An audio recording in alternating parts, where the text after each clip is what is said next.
Hey guys, welcome back to our channel. In this tech tutorial we're going to show you a simple trick how you can apply a custom color or background color to your header in your Microsoft Word document. So let us get started. Alright guys, head over to your document, and as you can see I already enabled and selected that header here.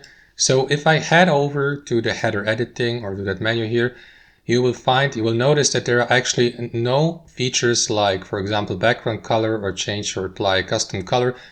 There's none of that, unfortunately. However, we may apply a simple trick to bypass this obstacle. So what you want to do, guys, is again select your header first by double clicking on it to access its setup here at the top.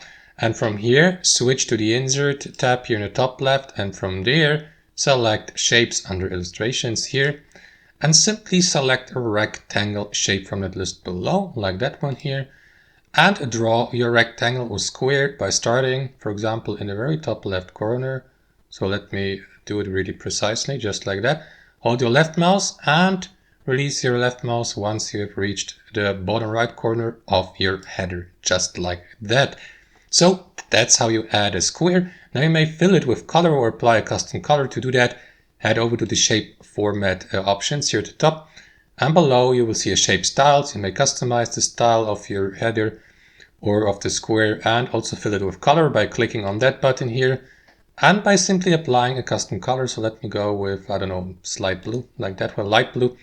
And as you can see, the header color has been applied to each and every page of my document. And that's how you do it, guys. That's how you bypass this obstacle and add a custom color to your header on Microsoft Word. I hope this video was helpful, and we'll see you next time on our channel.